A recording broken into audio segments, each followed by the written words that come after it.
आज अभियंता दिनानिमित्त सर्वांना माझ्या शुभेच्छा। एमएससीबीचा महावितरण म्हणण्यापेक्षा एमएससीबीचा एक प्रतिनिधी म्हणून मी इथं आपल्या पुढे थांबलेला आहे। वास्तविकतेनं जग इतकं पुढे गेलेलं आहे, सायन्स इतकं पुढे गेलेलं आहे की आजच्या काळामध्ये फक्त आम्ही इमॅजिनेशन केलेलं आहे आणि ते इमॅजिनेशन आता वास्तवमध्ये आता त्याचा कन्वर्ट झालेला आहे। त्या काळामध्ये इंजिनिअरिंगला असताना आम्ही फायनलला असताना एक रिपल्सिव्ह फोर्सनं जो की अट्रॅक्टिव्ह फोर्स आणि रिपल्सिव्ह फोर्स पॉझिटिव्ह हा रिपल्शन असतंय आणि पॉझिटिव्ह निगेटिव्ह हा अट्रॅक्टिव्ह असतो किंवा निगेटिव्ह हा रिपल्सिव्ह असतो किंवा एन आणि पी पोल हे दोन पोल असतात। या दोन पोल मध्ये जे काही तुमची मॅग्नेट मध्ये जे काही मॅग्नेटिक फोर्स तयार होतो आणि या मॅग्नेटिक फोर्सनं आम्ही त्यावेळेस रेल्वेचा जो काही ट्रॅक होता आपला तो आम्ही त्यावेळेस हळूच उचलला गेला होता युजिंग मायक्रोप्रोसेसर 8085 हे युजिंग आम्ही केलेलं होतं। त्यावेळेस मी खूप चांगल्या कॉलेजमधून आणि मला गर्व आहे माझ्या शाहू कॉलेजचा लातूरच्या, मी तिथला स्टुडंट आहे आणि इंजिनिअरिंग कॉलेज देखील एचएचएस कॉलेज त्यावेळेस जेडब्ल्यू क्रॅक होणं तिथं ऍडमिशन भारतामधून भेटत होतं, आता तसं नाहीये। त्यावेळेस अशा चांगल्या कॉलेजमधून सगळे प्रोफेसर हे आमचे पीएचडी राहायचे, त्यावेळेस डॉक्टर राहायचे आणि काही ना काही आम्ही संशोधन करत राहायचं। त्यावेळेस ही संकल्पना होती, ती संकल्पना आज आपल्या जपानमध्ये सगळे जेवढे रेल्वे आहेत ते रिपल्सिव्ह फोर्सनं आता त्या ट्रॅकवर नसेल तर ते आदर असतात आणि ते चालतात, हे देखील आता वास्तविकतेमध्ये आलेलं आहे। त्यावेळेस मी एक अशी एक संकल्पना केलेली होती, नांदेडहून जायचं असेल औरंगाबादला तर पहिलं परभणी लागतंय, परभणीहून पुण्यानंतर औरंगाबाद लागतंय, औरंगाबादहून पुण्यानंतर मुंबई लागतंय, तर हे असे एक स्टेशन आहे। तसे माझी एक संकल्पना त्यावेळेस असे स्पेस स्टेशन राहतील, माझी संकल्पना होती असे स्पेस स्टेशन राहतील आणि हे स्पेस स्टेशन पुढे चालून या ग्रहावरून आपल्याला तर त्या speed of light 3 × 10⁸ metre per second लाईटची व्हेलॉसिटी आहे। एवढ्या व्हेलॉसिटीने तर आपण जर E=mc² आइन्स्टाईनला त्यावेळेस येड्यात काढलं, ऍक्च्युअली तेवढं पॉसिबलच नाहीये, एवढा मास आपल्या टिनी मास आपल्याला होऊ शकत नाही आपल्याला, बरोबर आहे। तो वो लॉ ऑफ रिलेटिव्हिटी ती काही थिअरी आहे, वास्तविकतेमध्ये ती सत्य आहे, परंतु प्रॅक्टिकली ती पॉसिबल नाही आपल्याला।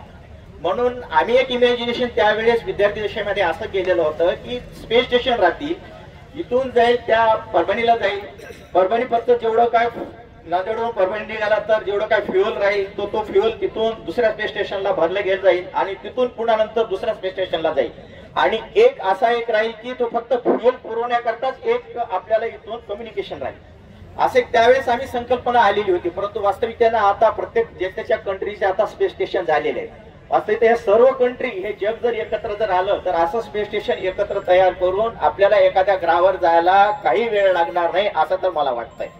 आणि त्यावेळेस आम्ही राहूत न राहू आमचं वाटत असेल की इंजिनियर आहे आणि पुढारी ड्रेसवर आलेला आहे, यस, पुढारी जो आहे तो पॉलिटिशियन आहे आणि इंजिनियर हा इंजिनियरच असतो। Politician never become engineers but engineers definitely become politician. म्हणून आजच्या दिवशी मी कपडे घालून आलेला आहे, असं काही अदरवाईज घेऊ नका, कुणाची खुर्चीला धक्का मारायचा माझा उद्देश नाहीये। आमचा हेतू हा सरळ आहे, वेगळा आहे, इनोव्हेशन आहे। आम्ही इंजिनियर्स आहेत, इंजिनियरच राहणार आणि इंजिनियरच जन्माला आलेलो आहे। जेव्हा आईच्या पोटामध्ये आम्ही आलो 9 महिने 9 दिवस ज्यावेळेस राहिलो त्यावेळेस पहिला श्वास हा इंजिनियरचा घेतलेला आहे आणि ज्यावेळेस सोडू त्यावेळेस शेवटचा श्वास देखील इंजिनियर म्हणून आम्ही सोडू, एवढं मी तुम्हाला ग्वाही देतो। याच्यामध्ये आल्याच्या नंतर गेली 8 महिने झाले मी तो आलेलो होतो, इंटरप्शन खूप होतं माझ्याबद्दल। एमएससीबीला कोणीच चांगलं म्हणत नाही, पण कसं काय एमएससीबीला चांगलं म्हणलं की माझं भाग्यच आहे। तिथं जे येत आहे ते शिव्या देत आहे आणि आपल्याशिवाय जमत बी नाही, तात्पुरतं शिवी देतो आणि पुढे नंतर काय करतो आपण एकच होतो।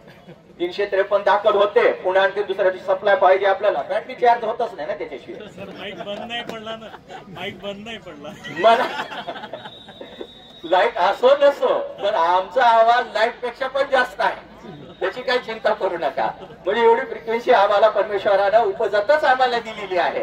तर तुमच्या सेवेमध्ये मी आहे. गेली 8 महिन्यामध्ये एकूण 11 सबस्टेशन नवीन तयार करण्यात आलेले आहेत माझ्या वतीनं. जरा ऐका. गेली 8 महिन्यामध्ये नवीन 11 सबस्टेशन नवीन तयार केलेले आहेत, चालू देखील केलेले आहेत. तर एवढा आपण चांगलं काम केलेलं. आणखीन 10 सबस्टेशन मी प्रस्तावित टाकलेलं आहे. माननीय आपले मिनिस्टर साहेबांनी खूप पॉझिटिव्ह आपल्याकडं म्हणजे आपल्या कामाला बघून आपल्याला प्रोत्साहन द्यायला लागले. तर आणि असंच आपण सर्वांनी मिळून एकत्र काम करू. चुका होत राहतात, झालेलं गेलेलं मागचं आता विसरून जायचंय.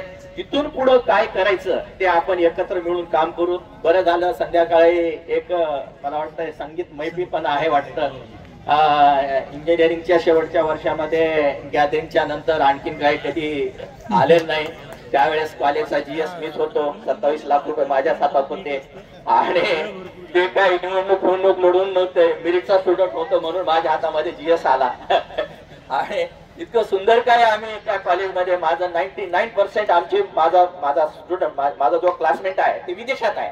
फक्त एकटाच मी प्रशासकीय सेवेत आहे. आणि मी देश सोडणार नाही, मी गद्दारी करणार नाही, मी इथंच राहीन, माझ्या देशासाठी सेवा करेन. आणि असलेलं आयुष्य रिटायरमेंटच्या नंतर देखील मी इंजिनियर म्हणूनच काम करेल. भले मी संन्यास घेईन, ध्यानधारणा करेल, काही करेल, परंतु इंजिनियर हे माझ्या डोक्यातून निघणार नाही एवढं मी निश्चित ग्वाही देतो. आणि माझे 2 शब्द थांबवतो. धन्यवाद.